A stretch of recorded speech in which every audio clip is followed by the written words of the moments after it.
Welcome to the XY Advisor Podcast, a global community of financial advisors sharing and learning with one another to drive the positive evolution of financial advice. To get involved, go to xyadvisor.com or simply download the XY Advisor app.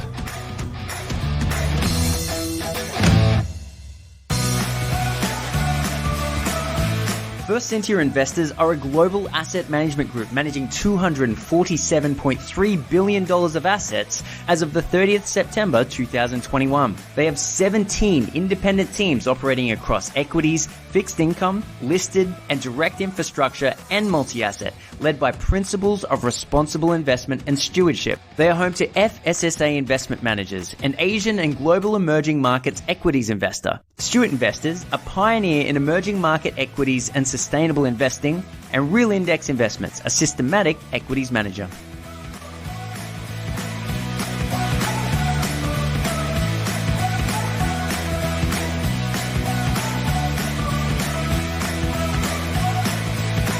Welcome back to the XY Advisor Podcast. I'm Fraser Jack, and today I'm joined by Kate Zerbst. Welcome to the podcast. Thank you. It's a pleasure to be here. Fantastic. Now, we are lucky enough to be recording live in person for a change, which is amazing. Both living in the Gold Coast. Yeah, it's a pretty good spot to live. It's a beautiful day today too. It's terrible. Now, tell us about what you're doing at the moment. Okay, so essentially at the moment I'm running a back office support business for financial planners. We focus mainly on paraplanning at this point in time, and we provide a paraplanning service that includes a compliance overlay. So we support financial planners in making sure that they're satisfying their best interest duty, they've got the correct scope in the plan, and we provide a compliance checklist at the end of the process. It's a little bit different to the standard paraplanning service where we follow a set of instructions given by the financial planner. And if we notice in their plan request that there is something in their file notes that's missing or a strategy that could be further developed, then we will always go back and provide that feedback. Yep, exactly. Now, what you probably missed in that part, that was it's more of a proactive paraplanning service. You're a planner, you're an advisor planner yourself for many years before you started this business, so you know what you're talking about when it comes to those things. And we also want to talk about today some of the stuff you're working on with the professional year and the content you're producing. So we'll get to that in a second. Yes. But before that, let's shoot back in time. Tell us about how you got into the profession. Okay, so I started out as a teacher way back in my day and then moved to a small country town and was doing relief teaching, and to be honest, it was pretty hard going every day, working in schools with rowdy kids and trying to control them. As opposed to financial planners? Yeah, not absolutely. Rowdy at all. Yeah, and clients. I mean, same but different. Yep. So I saw a job as a trainee financial planner at the time and thought, yes, I've always been interested in financial planning and managing money and had read lots of books. I think back in those days it was Paul Clitheroe and there was one other one, I can't think of his name, but so I gave it a go, got the job, and spent 2 years completing a trainee financial planning position, completed my diploma studies, started with the admin, worked my way through the paraplanning, and then... Who was that with? Was that with a big organisation? It was with MLC Garvin. Yep. At that point in time. So they had plenty of resources. They did have plenty of resources. The financial planner was an old Australian Eagle life insurance guy, so mostly focused on superannuation and insurance, which was a really great, I guess, foundation for me. After that, I moved back to the Gold Coast. My husband had a teaching job to come back to with the state system, so it worked really well getting that 2 years of training. It was also good timing because I felt I'd learnt all that I could learn from that planner and needed to go and get experience in other areas. So that was when my career, I guess, took a little bit of a side step. I called up when I got to the Gold Coast to join a hockey club. The lady that I was speaking to on the phone said, my husband owns a financial planning licensee here on the Gold Coast.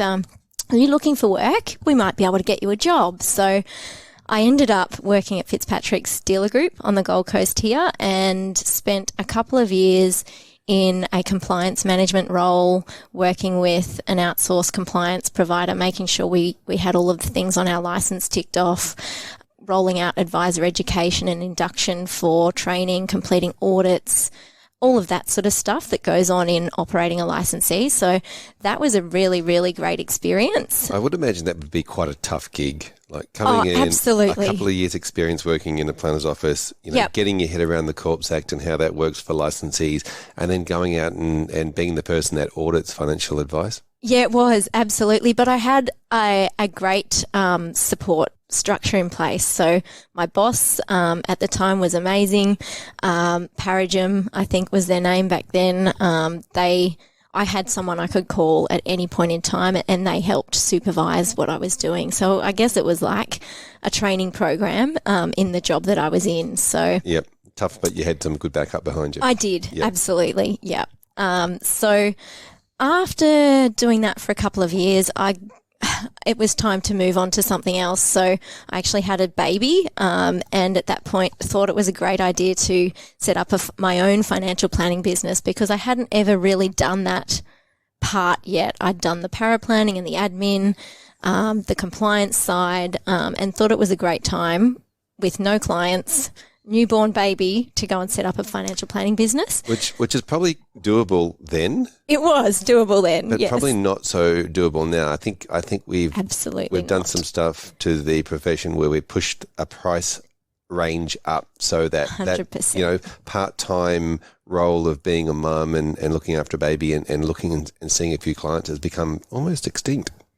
And super challenging, absolutely. I mean, the cost in itself to be licensed, I had the benefit of having a great relationship with them. So I was able to enter quite low at that price point. But now it's quite costly to be licensed. So you need to make sure that you're generating more revenue than it's going to cost you to be licensed in the first place. So that just is a barrier to entry right there. Yep. Now you say that was a good idea. And in practice, that didn't quite work out to be. Oh, no, I did.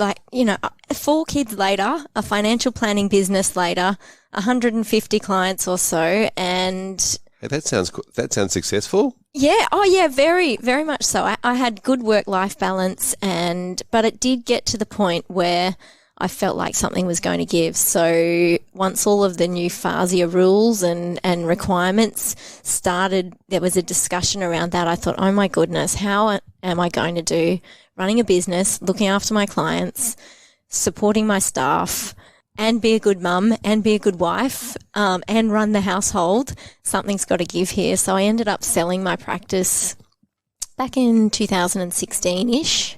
The years start to blur after a while. And within 12 months of being just a mum, I needed something for me that I really wanted to go and enjoy and be listened to and not have to nag people all the time. So I got a job in a salaried role at Centrepoint Alliance. Yep. Worked there for 3 years. Can I just ask a quick question about selling your business? Because I think there's a lot of this going on at the moment with regards to buying and selling, taking over. Any tips or suggestions on people that are looking to sell books or sell their business? Look, back in those days, it was quite a simple process because there weren't many books being sold. So I would just make sure that your files are schmick. You've got a good file so that when the planner's coming in to have a look at the purchaser is coming in to have a look, they can see exactly quite quickly at a high level that you're doing all the right things. Yep. So it's almost like a quick renovation before you sell a house. Absolutely. Because, at the end of the day, no one's going to take on a book if they're not well-serviced, engaged clients. Yep.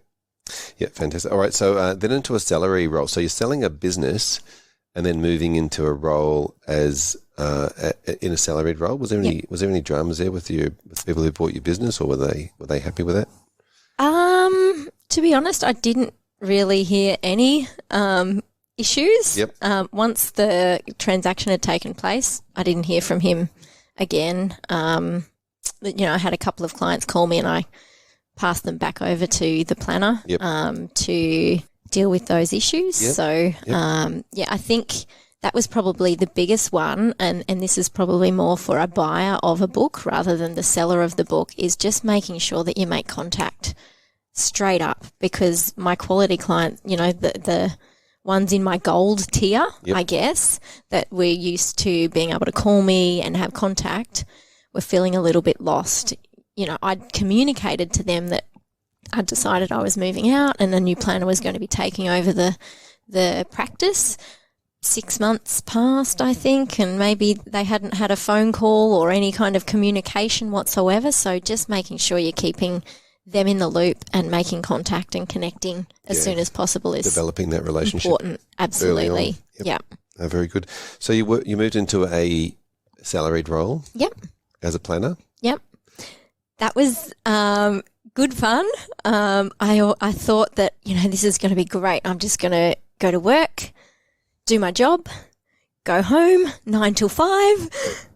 Didn't quite end up that way. That's good in the thought process is there, but not good in theory. So in practice, so everything I do, it's like I'm running my own business. So that is potentially at the end of the day why I ended up leaving that business. I was doing advising. I ended up moving into an operations management role there and making sure the processes and systems were set up well, setting up a good process in Xplan, and then decided that it was time for me to spread my wings and go and have a crack at this outsourced paraplanning solution, because what we'd been using in our business with outsourced providers just wasn't working for me as a planner. So it would take me 5, 6, 7 hours sometimes to research the strategy that I had to send off to the paraplanner.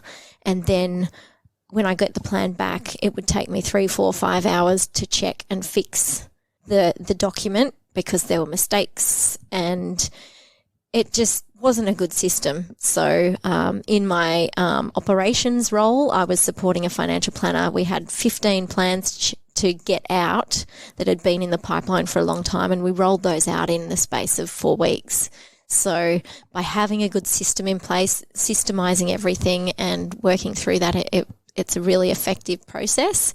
And I thought it's time to go and do this for others. Yep. So you're clearly a systems and process human. I definitely am, yes, absolutely. It just takes out the compliance risk, in my opinion, because with a good system, you can see exactly what's happening. You can slot people in and out of roles fairly easily, and it's really easy to train people if you've got a good system in place. Yep. It sounds like a dream. Not always the first thing advisors are good at, though. I mean, I think advisors are great at speaking to people and translating complex situations, but I guess it's difficult to be good at both. Absolutely. And to be honest, I would not rate myself as a great, fantastic financial planner.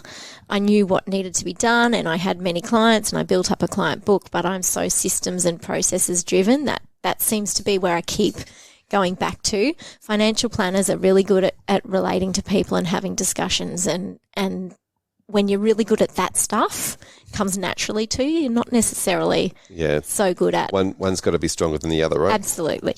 So you've set up then an outsourced paraplanning business, but something but from a different angle, from coming at this from how do I create good plans that are compliant at a decent, at a decent time frame. 100%. So the time frame thing is something I've got to be honest, I'm still working on, because I don't write the plans myself. I have a team of staff, and I've recruited about 8 or 9 staff in the space of 12 months, and I've been trying to train them to get them up to the standard. And again, it comes back to processes. I can fix their plans, or I can give them the feedback required for them to fix their plans so that they're learning and getting to that right standard. So tell us about the process of paraplanning itself, because when I think of it in my head, there's a couple of different functions to it. There's the research, and then there is the strategy, but then there's also the document writing piece. which I'm imagining is not necessarily the fun part. Yeah, absolutely. So we do all or just some. So depending on what the planner is after, we have people who I've trained in the admin part to do all the data entry, the product research on the existing product, and that's a really important part that I'm constantly supporting the planners in to get right, because it forms part of the best interest duty. And that existing product, getting a statement from a super fund that may be nearly 12 months old just doesn't give you enough information. So we contact the super providers, any existing products that they have, and complete that research piece, find out about capital gains tax, whether the insurance is through super, or, get all of that data that you need. We then we use mostly Xplan, only Xplan. I did try to go off to other providers, but sometimes you can't teach an old dog new tricks. I'm just going to I'm so busy with what I'm good at that, getting to that's not my best use of time. We then do the wealth solver and the risk researcher and the financial projections, go back to the planner. We create the like-for-like quotes, the quotes for the product. So all of that research that I was talking about before that would take 6, 7, 8 hours for a financial planner to do to get the plan request done, we can do that for them. So we do that piece. We communicate back with the financial planner, make sure the projections are all correct. They're happy with the needs analysis that we've run through the plan, the quotes and so forth, and their products. So some planners have, their model portfolios or their preferences. So we tap into that and get all that research completed. And then we go off and write the plan, which is the final piece. And that takes quite some time as well to make sure that what's in the plan matches what's in the file note, also satisfies best interest duty. One of the big things we're constantly picking up on is things that will trip you up in an audit. So we pick those things up and give you that feedback. The biggest ones are best interest duty with replacement of product, making sure you've had a discussion around their health and insurance if something's being rolled out. And the planners are loving it. Yeah. And so then you do the compliance check, or you personally do a lot of the compliance checks on the way out. Absolutely. I check every plan. Yep. Now, I'm imagining that every single planner is different when you rock up to a new relationship, and there'll be people will be at different stages, and their businesses will be all different. Some will want to do the research, some won't. How do you work through that at the beginning? Because it's pretty daunting for that new relationship to kick off when you both want to be on the same page. Yeah, totally. So generally most people start as just the traditional financial plan or paraplanning support, and they complete what we call our high-level strategy document. We set that up essentially, ideally for us, we want planners to run their initial meeting, write a thorough file note, complete their risk profile questionnaire, and whether we do the existing product research or they do doesn't matter. And then they complete what we call the brain dump in the high-level strategy document. So they've run their meeting and then complete the brain dump. Every planner knows the things that they're going to look at for this client after that initial meeting. So it's like tick salary sacrifice, tick non-concessional contribution, tick consolidate into XYZ fund using our model portfolio, tick needs analysis. We run through that with them once so we know exactly what they need, and then we'll go and run all of that insurance research, and we know their preferred providers if they have them and their insurance philosophy. So, yeah, each plan is different, but we support both essentially. Yep. Yeah. And so you'll then work with the planner to say what's your process? Is there any way that we can help you with their existing process, just refine it? Absolutely. So we've got the file naming conventions. We tend to share their client folders and so forth so that we're using one source of truth. And so when I open up the covers on how financial planners are saving their client folders and what things look like in there, then I bring through the naming conventions and try to get them to start saving things in a methodical manner in each file so that I can find them easily, and it also helps make sure that if they are doing the plan request and a lot of the research themselves, that I can easily find things in their file as they need it. So is this like a little practice management audit where you go through and say, if you wanted to run a really efficient practice, you could try Absolutely. these things?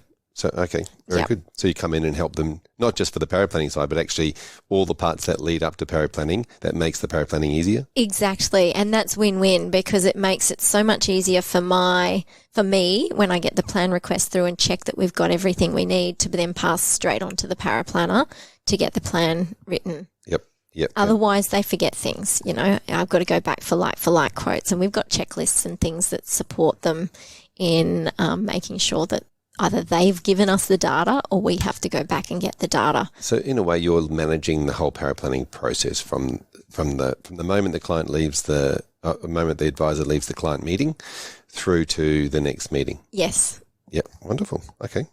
So all right. So there's that business that you've got set up. How long has that been going for? Started that in October last year. Right. Yep. Fantastic. And already up to 8 paraplanners? Yeah. Yeah. Wow. Yeah, 8 paraplanners. And I actually had to stop saying yes to financial planners because we just weren't quite ready in making sure we had well-trained staff to roll out the plans at the appropriate level that we needed to roll them out at. Yeah, it's an interesting dilemma, isn't it? Having too much business and then putting on more paraplanners and then growing and taking those stepping stones. Okay, so one of the other things that you've worked on off the back of that, and that's probably come off the back of training your paraplanners and your teaching background, obviously, was a lot of the training work that you've been doing, and then now moving into the PY candidate year. Yeah, so we've spent a lot of time training in my business, the people doing the admin role, training financial planning staff that we're working with. We do one-on-one consulting with various businesses as well, if that's what they're after.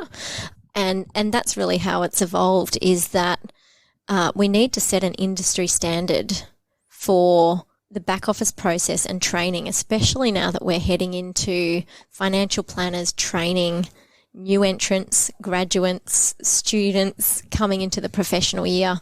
It's funny, isn't it? Because I think a lot of people would just assume that's been set. When like FASEA came along and they said, here's the guidelines, here's what the PY, the professional year looks like. There you go ahead and do it. That's not the case. Are you telling me that's not the case? I'm not sure whether you've looked at the FASEA website on the logbook and their professional year template. It's very, very vague. Yes, I have heard about it. But it's also, there's a few things I want to talk to you about the professional year itself, because it's professional year, not a year. Yes. The professional not a year, we should call it. But also just around that training and supervision and the roles and responsibilities of everybody, because one of the things I've spoken about lately was the idea of what FASEA say. Then licensees come in with a new standard, like a standard over and above that. We're going to have all these other different things. And you said it's good to have a standard, but I love the word standard, and there's so many different standards. Nothing's standard. No. And everyone, I went to the 3 sessions in Southeast Queensland last week with the FPA and AFA when everybody combined. And what really stood out for me is that everybody's just making it up as they go along. Yep. This is what you do at the beginning. This is what we do. That's how the financial planning industry's evolved. Yep. It's all just been, here's the thing, here's a problem. Let's all solve it in a slightly different way that looks and sounds a little bit different. And again, nothing standardized. Talk to us about what you've done in this space.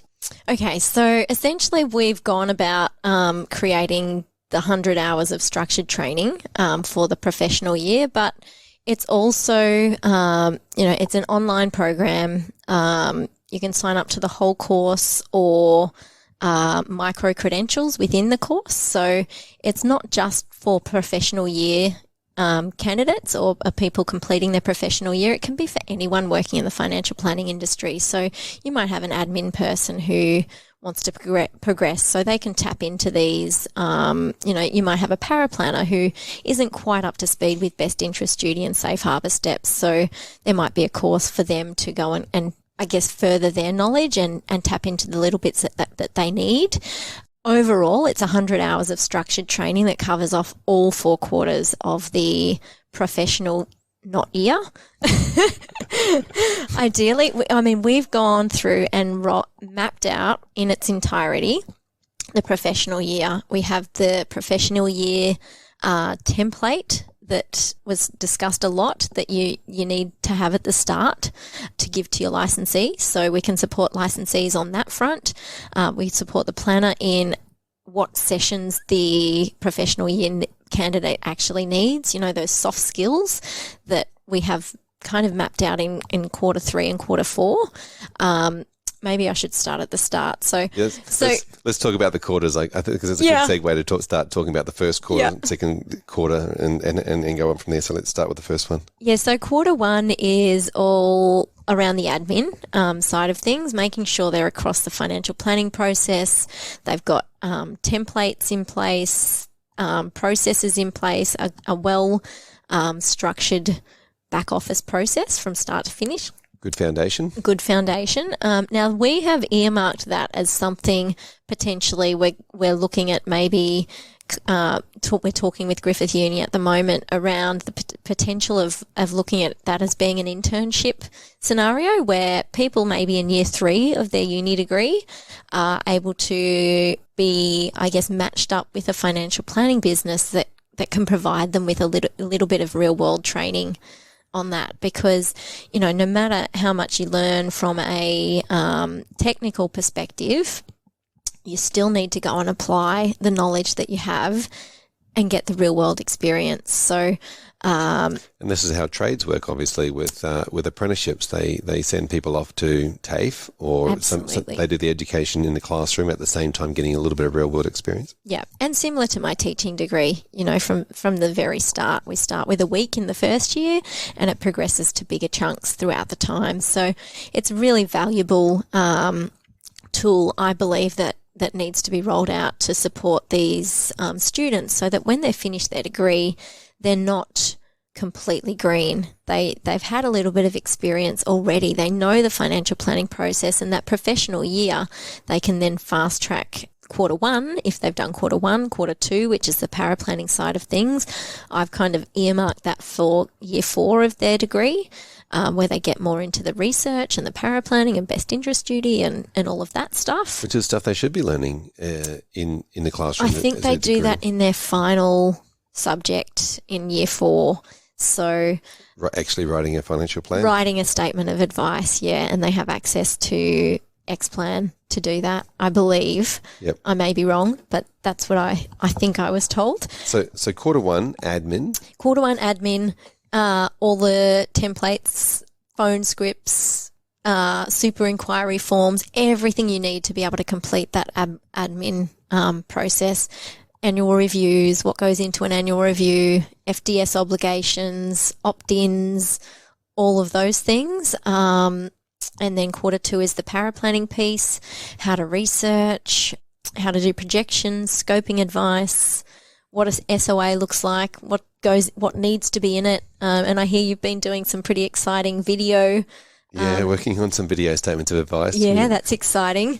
Keep that one under wraps. Don't tell anybody. It's a secret.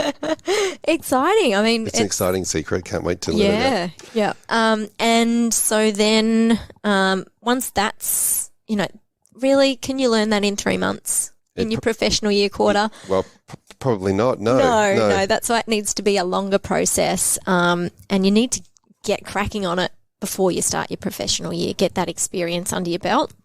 Because then when you do start your professional year, it could just be a professional year in that you're really just fast-tracking quarter 1 and quarter 2, and you're spending 12 months completing the financial planning training piece, and that's all the soft skills around how to run a meeting, how to connect with a client, how to make them feel like you're listening to what they're saying and that you're really engaging with them. So are these quarters broken up into 25 hours a quarter? Is that what we... Haven't got that far yet. At this point, I've mapped out the whole program and what that looks like. Yep. I feel like I'm not sure, to be honest. Yeah, no, I was just wondering whether that was a requirement or that's something that they haven't really put it in place. They've just said 100 hours. It's just 100 hours from my understanding, Yep, so they've left it nice and vague. Plus 1,500 hours of training. Yes, on the job. On the job training, which is, I guess, where that soft skills piece is the most important. So we support the supervisors in giving them all of this content and checklists. You know, when they're sitting with a professional year candidate who's running a meeting, what things are they looking for? What feedback can they give? Those kinds of things. We're supporting them to complete that piece in their job. Supporting the supervisor or the advisor? Supporting the advisor. Super advisor? Super advisor, exactly. Good one. One of the things that we'll get back to the quarters, but one of the things that I would expect is that a lot of advisors would know stuff in their head and not necessarily have it on paper, and they might be very good at knowing things and being able to talk to clients, but not necessarily great at they have the skills involved for training or teaching. Absolutely.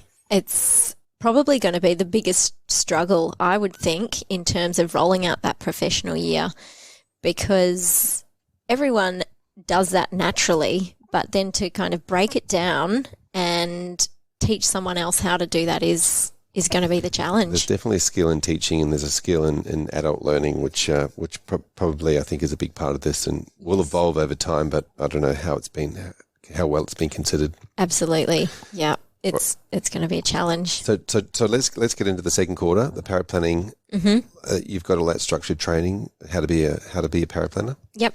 And that's obviously something that you've developed for both your business as well as this year. Absolutely, yeah. It's, we follow the same process throughout. So I guess because we've got that process in place already for our staff, that's probably the easiest one to then go and train. Now, one thing I guess to note there is that it's not, it's very high level. So what needs to be in a plan. It doesn't actually, we can do this in separately, but we don't go software specific because there's so many different software providers out there that are practice specific and firm specific. So they've chosen what they think is the best that's going to work for them. Yep. We don't really tap into CRMs either. We might mention broadly a number of different options, but they're all each practice makes their own decision on those things, so that would be impossible to roll out. Yeah, no, you got to keep it up, up above that level of choosing specific products, don't we? Yep, absolutely. Software products. Okay, so you got the paraplanning. That's quarter two. Mm-hmm. Then I guess we have a break between quarter two and quarter three, don't we, for them to do the exam. Yep, the exam goes in between those two. So that's a really important piece, is making sure you know when the exams are scheduled. I did look recently, but I couldn't see exactly what's happening in the new year with exams. It's been fairly easy for the last couple of years because they've been regular, but I'm not sure what's happening in that space now that things have changed. Yeah, because it's a big thing to run a national exam for a handful. Let's call it a handful of PY people coming through in the first couple of years. There's not going to be the numbers that we've seen in the past with the amount of people sitting the exam. So it's a big effort to run the exam. So it's going to be an interesting development to follow this, to see how often that's going to be run over the next couple of years. Yeah, totally. I mean, there's nothing to stop a supervisor and a candidate from working together and doing those soft skills and starting the structured training and getting that foundation. But for them to be in a meeting, they need to have that covered off. So theoretically, you can't start quarter three until you've done the exam and got the results back. And we all know that takes about a bit of time as well. Yes. That's assuming they pass first go. Correct. Absolutely. And with the assumption that they pass. So first quarter gets done, then a bit of a time ticking off, then start the second quarter, done that. Now we've got to wait till the next exam comes along. Then we've got to get our results back. Then we can start quarter three. Mm-hmm. So it's not an overnight success. Tell us about quarter three. Quarter three and quarter four, really, we've mapped it out in its entirety. Like I said before, how to run a meeting, how to answer clients' questions, all of those soft skills that go into being a financial planner it's the bit that comes easily to most financial planners. But when you're learning that and a new entrant, I think the professional year people that spoke last week said, you've got all this stuff going around in your head, and then you're sitting in front of a client trying to talk to them, and it's quite overwhelming. So I guess it's just giving them the skills to then run a meeting and working through that process for clients. Yeah, a lot of those, giving them the confidence. A lot of those skills, confidence is a big part. A lot of those skills come over time with experience. Yep. And learnings, I guess. I always thought to myself, when I put myself back there, I was like, I knew all the PDSs from start to finish, and I could read them all off and tell everybody all about what was in the PDS, and nobody really wanted to know. They just wanted to know that I knew. Yeah, exactly. It's making sure you're giving them the bits of information they care about, but also ticking off the compliance list, like how to run through an FSG. That's something an advisor would take for granted, but would be quite bamboozling for a professional year person coming in. As a starting point, you would think attention to detail, you'd literally be going through the whole thing. But that's not what financial planners do. Yeah. So, being the client-friendly approach. Yeah, I always bring it back to that client understanding, right? Looking at the client saying, did you understand all that? Have you got everything? Do you need, what more do you need to know? Yeah, and that's an important skill as well, is constantly checking back in with the client to get them to explain what you've just said. Yep. They're all things that will be discussed in depth and covered off as part of that structured training. Yeah, so quarter 3 and quarter 4. Yep. Almost the same content. Yeah, repeated over. You do the structured training piece, but then the really important part is that time spent in front of the client. Yep. Getting to practice application. Feeling comfortable, feeling confident. Absolutely. Fantastic. And so that's a course that you're running out? Yes. And who's that for? It's really for... As in who are you designed to go directly to? Is it for the... It's really for the licensee, the financial planner or supervisor, as well as the professional year candidate. They will all have access. By signing up to the course, you will get your logbook, certificates, CPD points allocated to our training programs, as well as the professional year template mapped out in its entirety. So you don't need to then go and create your own. All of those things that you need to complete your professional year and tick off are provided as part of that. Yep. So I'll just go high level. If you're a licensee and you want to produce standards, they can just dip into this? Absolutely. If a financial advisor wants to be a supervisor and they don't know where to go, they can do this. But then the candidate should be, and we sort of talked about this in the roadshow that went around, should be then getting this information and taking it to an employer to say, hey, put me on as a PY candidate, yes, and here's all the information that we need. Yes. We'll make it easy on you. It's not it's not something that you have to create. Absolutely. It gives them, I guess, it helps support the supervisors by knowing what to do for that year, because, a lot of people still don't know what to do. There is no program out there at this point in time that will support people to roll out the professional year. Yep. Isn't that crazy? Yeah. So as we evolve and develop over time, obviously this course will have to keep moving and 100%. So every 12 months, as part of the CPD accreditation, we have to resubmit all of the coursework to the CPD accreditor and have it reassessed. Yeah. So we need to make sure that everything we're doing is keeping up to date with legislation changes and best practice. Yep. So you mentioned CPD points. I'm assuming that the points need to be accredited CPD for Absolutely. The 100 hours. Yes. And you can't just go and, businesses can't just go up and say, oh, we did some training over here, and if it's not accredited for CPD, it doesn't count? Doesn't count. Absolutely. Yeah. So this will have an official certificate that you're provided at the end of the course to say you've completed one CPD point in practice management or whatever it is, depending on the appropriate area, yep. CPD area. Yep. And then the supervision hours is up to the advisor to sign off on. It is, but again, we provide them support around giving feedback, what things need to be ticked off to make sure that they're going to be up to speed at the end of their quarter 3 and quarter 4. Yep. How long do you think it's going to take somebody to complete the PY? The not year.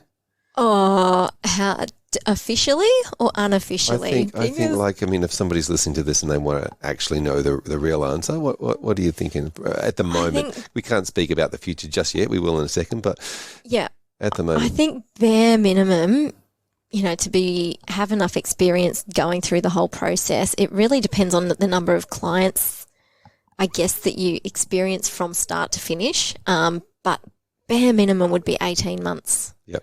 I would think, plus longer, because to be honest, every day you hold a client meeting, you think, oh, I could do this better. So there's always the lifelong learning attached to the back of that. Of course. There's definitely lifelong learning involved. Yeah. And the confidence, I guess, as you progress in the number of years that you've been planning, you just get more confident and better. I think a lot of planners out there would turn around and say, we didn't want to do too much more education, but actually we've got some really good information out of it, and actually I'm a better person for it. And yes.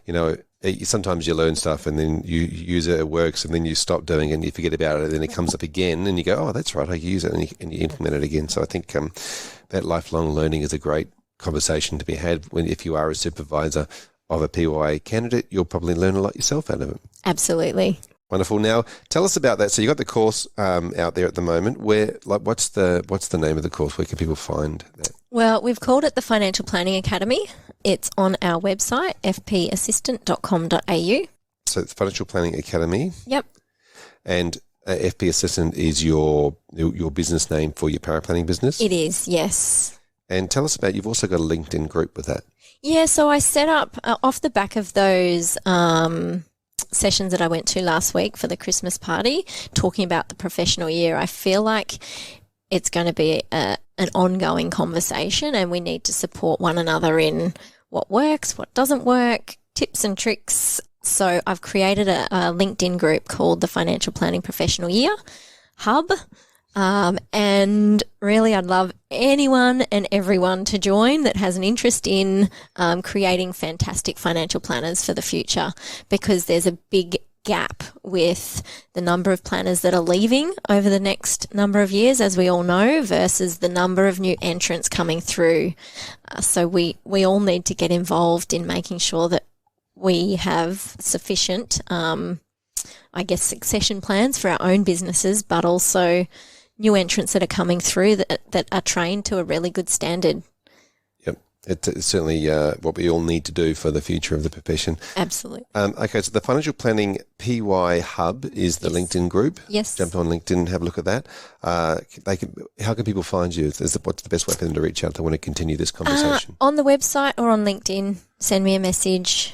Kate Zerbst. It's Kate Zerbst, Zerbst, and FP Assistant is your website. Yes. .com.au. .com.au. Wonderful. Kate, thank you so much for coming and chatting to us today. Really appreciate running through all that different stuff you're doing. It's super exciting. It is.